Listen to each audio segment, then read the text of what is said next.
right, so here we got a different customer that we're doing today, and I got the tripod right next to me right here, so if it bumps and jiggles, I apologize in advance. So very simple, same thing as the orange people. This one here is a little bit different. See, we've got a little cut on here on the end of this. I'm sure you can see that. It's because the frame that this cover goes on has got like a little beveled part. So if I don't do this little gap here, it makes a wrinkle on the outside of it, and it's just one of those OCD things for me. I just don't like it. So there you go. This is how we do this one. Oh, and this line right here that you like, okay, I like it too. And that's what keeps me lined up with my 3/8 inch to 1/2 inch. We're gonna back stitch so that the thread doesn't come undone. We try to keep the edge and the black lined up, and that's what keeps me symmetrical.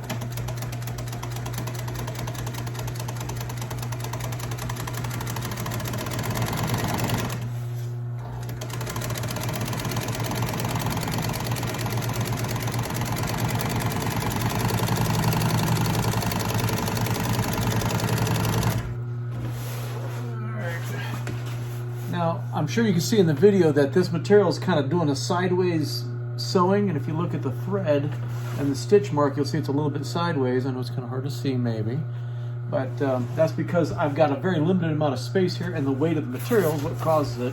So it's just one of those things that you got to compensate for.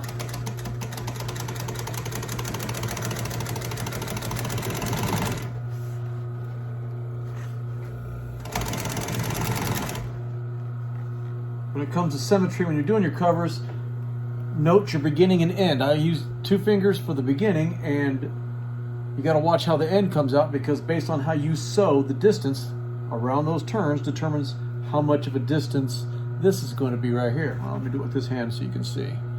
All right, so right now we're at 1 finger off the end. So when we flip the cover around, making sure we keep an eye on this line so that we don't sew the end on wrong.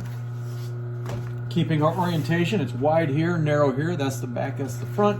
We're gonna put it up here, we're gonna go 1 finger, line it up, try to make it the same. Back stitch, do ourselves a favor and cut where it is sewn so that way it can loosen up. I got the previous cover here, we're gonna cut this one loose here too. You can see I got, there we go. Take this one and throw it over our head. Kind of lay this one out a little bit. Get our scissors under control. Get lined up and back in position and continue to march.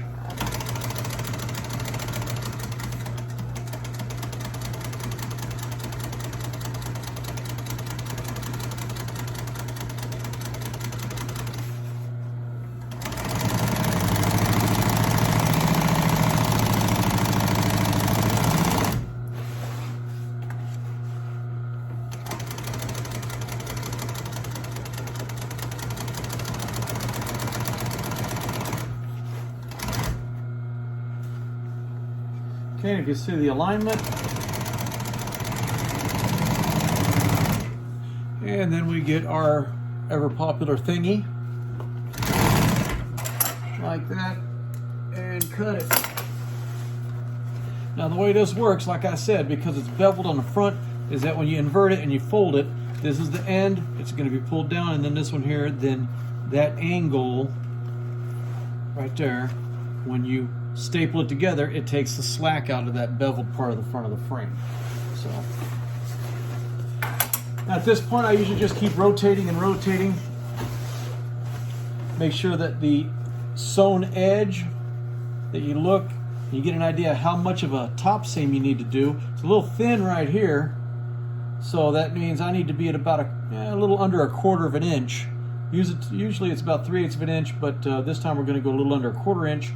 Because if you, as you're sewing, it'll miss this, and then you've got a gap, and then when you invert this and install the cover, what's going to happen is you're going to have a little bump. So you can cheat sometimes and put some super glue to hold that together as if it was sewn. Happens very rarely, but it does happen, and that's how you fix that. So we're going to fold this, make sure that it is tucked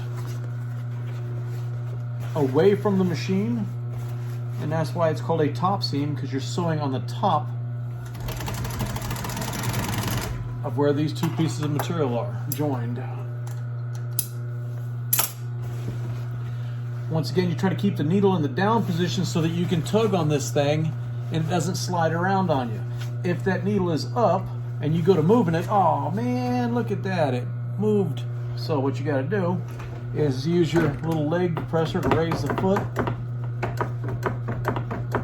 For those that are not familiar with the commercial machines.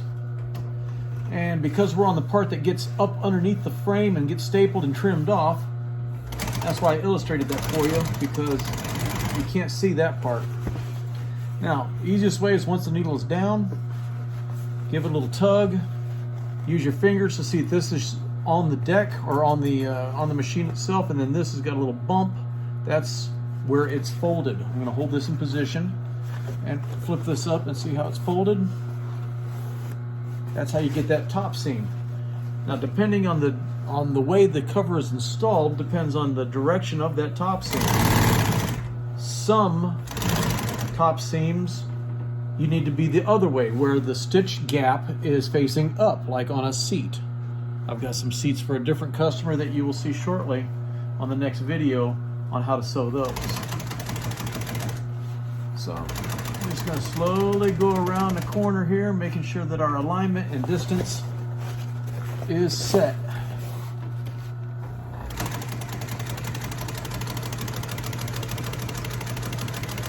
Now, to take some of the pressure off the machine, you do want to kind of hold it flat, make sure it's nice and smooth, and then you want to gently help the machine by pushing it into the sewing. As the walking foot gets friction, it lifts and drags the material. If you're holding too tightly onto the material, it's just going to skip like that, and you get a very short stitch in here.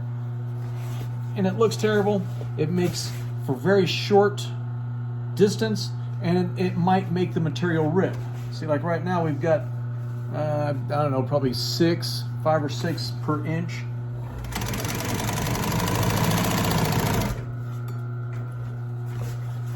I'm not going to illustrate that part of it because this has to be installed this afternoon.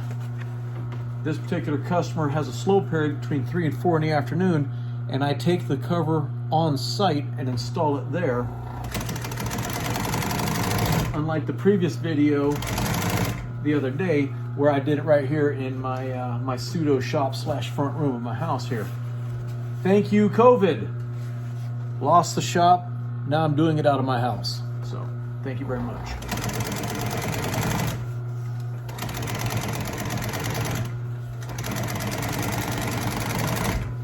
All right, we're gonna come around here, push this out of the way.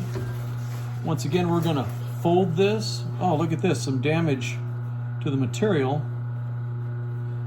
We're going to put our finger on it and check the other side, and we're okay. It's not a stress part or a tension part, so we'll be okay. It's on the end. It will be fine.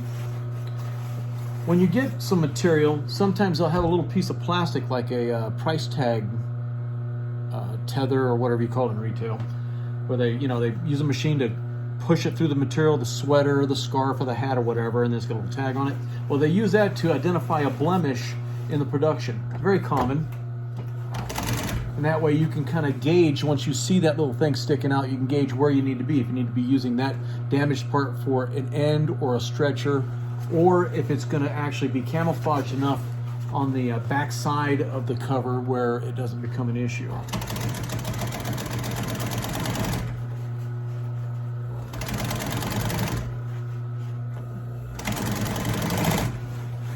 Oh, there, good example. See how this is bunched up right here? I don't know if you can see that. Okay, that's because, and if you see it's a little bit white, I know it might be hard to see, that's the white backing coming through. So when I get to the flat part, I need to adjust the tension of the machine so that when the hook switch takes the thread like this, adjusting the tension harder will pull the stitch up or the knot through the material, or loosening it will make it fall down through the material.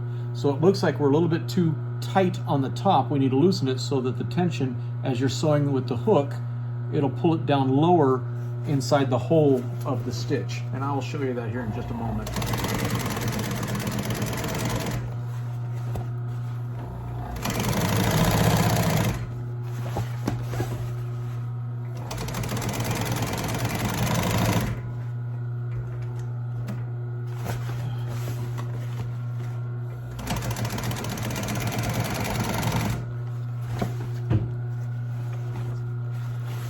And these are all little tips and tricks that Mr. Lloyd Burns taught me when I was helping him years ago.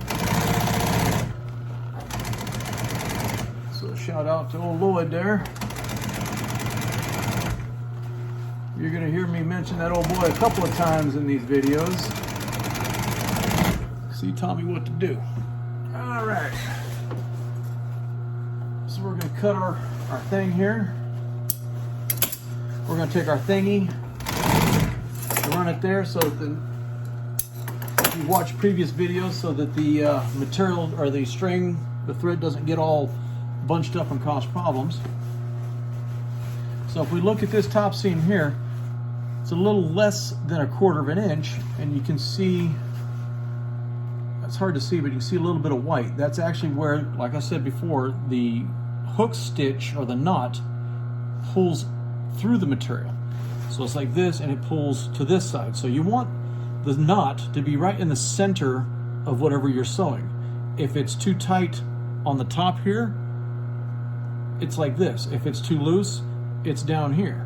So, and looking at this, that it's a little bit too high, we're gonna back it off about 1/2 a turn. That's all it needs.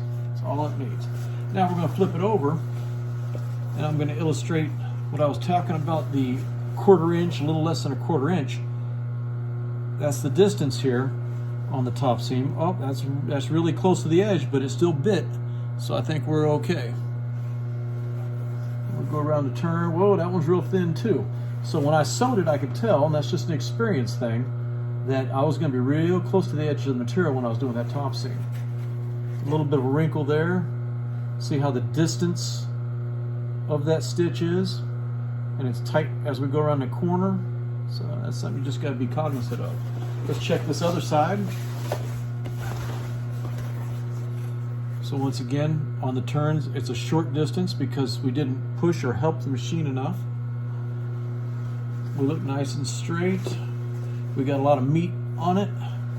Getting kind of thin right there, but we're still okay. And that's just an experience thing. Knowing that I was going to have to make a narrow top seam, I knew that I had to be consistent or symmetrical on both ends. So that one's a little bit less than 1/4 inch. And over here, so you kind of fade it a little bit, that one's about 1/4 inch. Might be hard to see on the video, but I think y'all get the idea. So, that's our covers that are ready to be installed, and that is what GPaw's doing. Thank you for watching.